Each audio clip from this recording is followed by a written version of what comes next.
So it starts off with, there's a couple of really interesting stories in the Bible that set the platform for this message we're going to talk about this morning. And the first we'll examine is a story of Esther. It's in the book of the Bible called Esther. The book of Esther was written around 400 BC. So it's an ancient book. And it was written at a time when the Jewish people were living under the Persian Empire rule. So we'll pick up the story in the book of Esther, chapter 2, verse 1.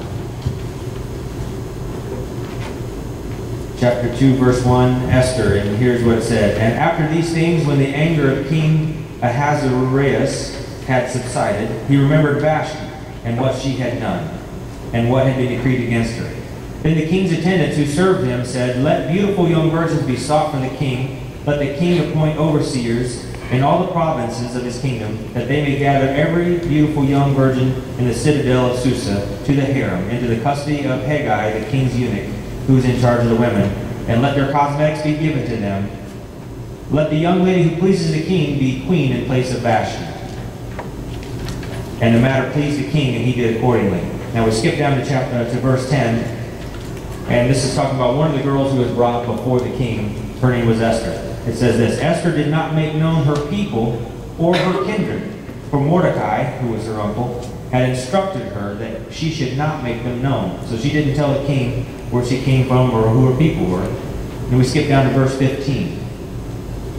Now in the turn of Esther, the daughter of Abihail, the uncle of Mordecai, who had taken her as his daughter, came to go into the king. She did not request anything except what Haggai, the king's eunuch, who was in charge of the women, advised. And Esther found favor in the eyes of all who saw her. So Esther was taken to King Ahasuerus to his royal palace in the 10th month, which is the month of Tebeth, in the 7th year of his reign. The king loved Esther more than all the women, and she found favor and kindness with him more than all the virgins, so that he set the royal crown on her head and made her queen instead of Vashti. Now skip down to verse 20 to kind of close out the thought here. Esther had not yet made known her kindred or her people, even as Mordecai had commanded her. For Esther did what Mordecai told her, as she had done when under his care. So if you think about this now, the Jewish thing for Esther to have done would have probably been erasing the situation and saying, hey, guess what? I'm a Jew. Hey, guess what? I'm special. I'm from the chosen people of God. And really, you're really not being good enough to speak to me. You know that, right? Because we're from the chosen people of God and you're not. And we're here in this foreign land. And you guys don't deserve to talk to me because I'm really special. And guess what? It would have been true. She had the right to say that because that is who she was. And all those statements were true and correct. And she could have justified herself if someone tried to argue with her about that statement. But instead, what did she do? She chose to take the humble path of a servant. And because of that, she learned the language of the king. And she was able to fulfill her destiny by saving her people. See, because she learned the customs and the traditions of the people of Persia, there came a time in her life where she was able to influence the king of Persia. She was able to influence him into saving the Jewish people from complete extermination. See, as the story goes, the king was going to destroy all of the Jews, completely wipe them off the face of the earth. They were going to be gone. But because this lady chose to take the path of the servant and serve the king, learn his culture, learn the custom of those people, she was able to save her own people from complete extermination. Think about the difference that could have been if she had not stopped and learned the language and the culture and the traditions of the Persian Empire. What could have happened would have been a disaster. Now let's take a look at a second story from the Bible. This comes from the book of Daniel, another awesome story. The book of Daniel, they say, was written around 165 BC, so another old book written a long time ago, but yet has awesome truth, relevant for today. Isn't that amazing? Just amazing. The Bible just amazes me.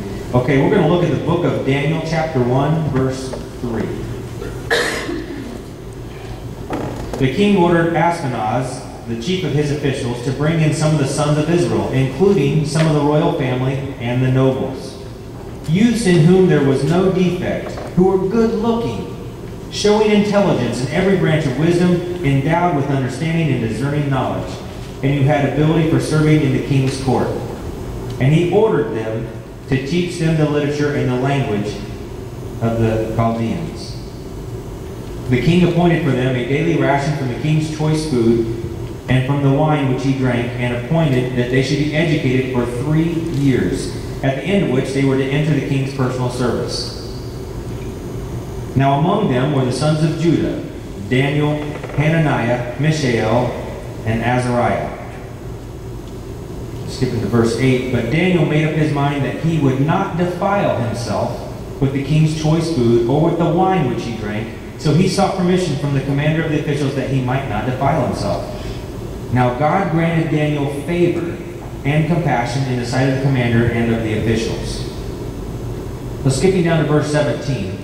As for these 4 youths, God gave them knowledge and intelligence in every branch of literature and wisdom. Daniel even understood all kinds of visions and dreams. Then at the end of the days, when the king had specified for presenting them, the commander of the officials presented them before Nebuchadnezzar.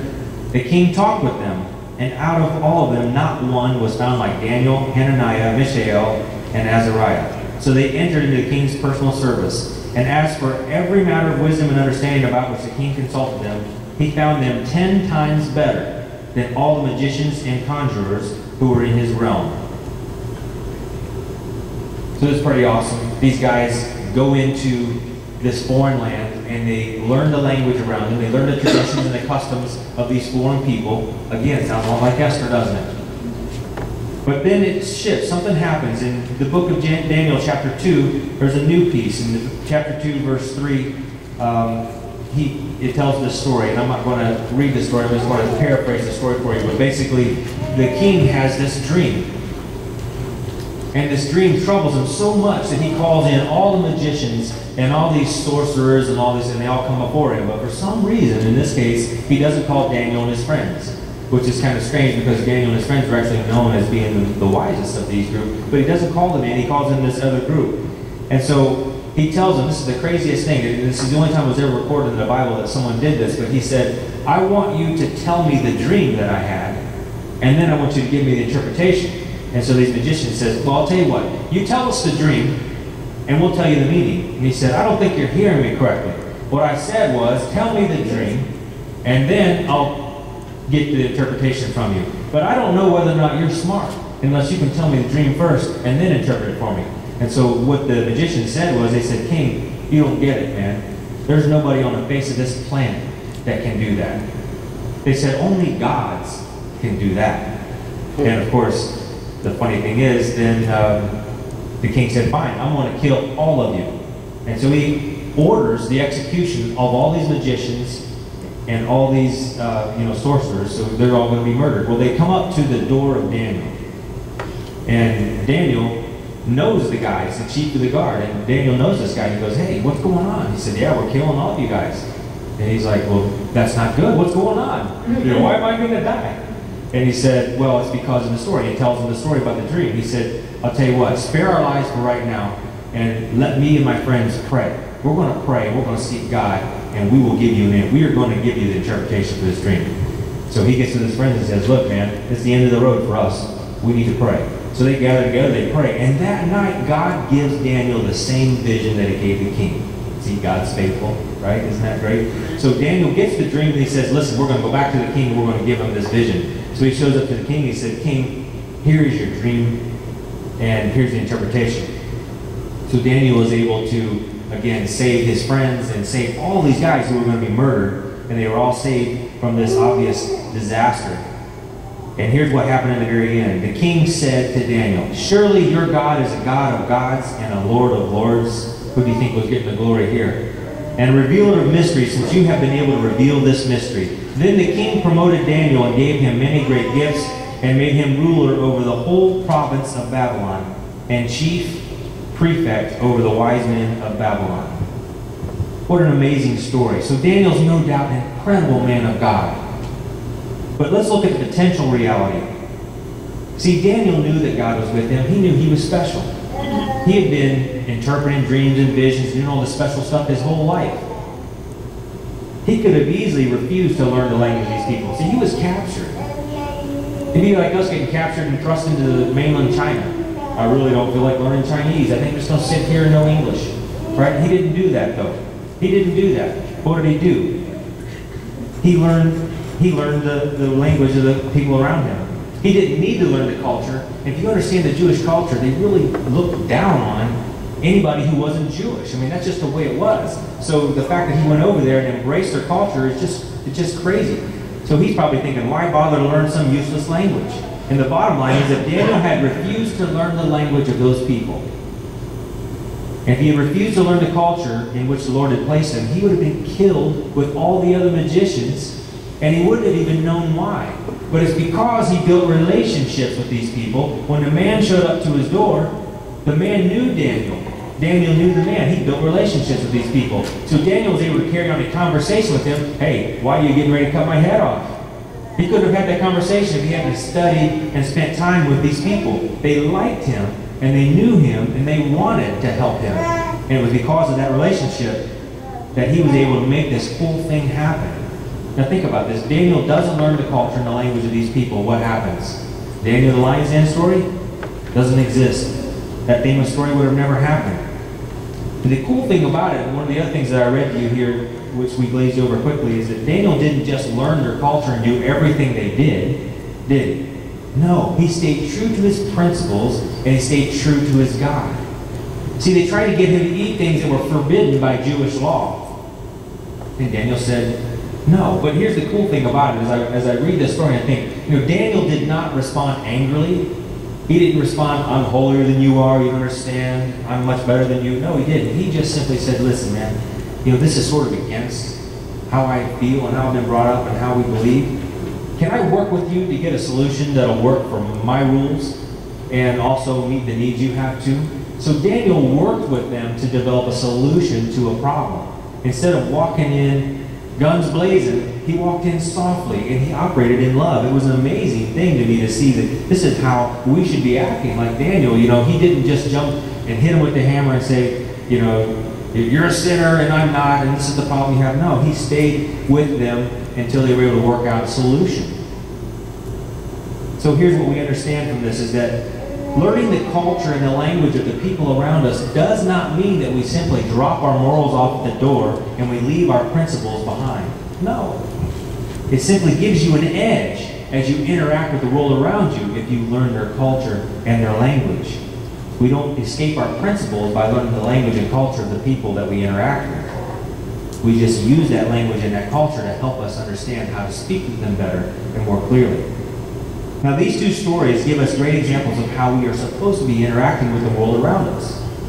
And here's something interesting that Jesus said in John 17. I do not ask you to take them out of the world, he's speaking of the disciples here, but to keep them from the evil one. They are not of the world, even as I am not of the world. So this is one of the most complicated thoughts, but yet it seems so simple to me, and hopefully you'll be able to break it down and you'll be able to understand it. We are in this world, but we are not of this world. What does that mean? Well, to me it means this. We are to study and understand both the language and the culture of the people around us so that we can better equip ourselves to be a light and salt to the earth. So here's the question. Do you know the language of the people around you? Do you know the language and the culture of the people that we've been placed with? Port St. Lucie. Do we know and understand how they operate?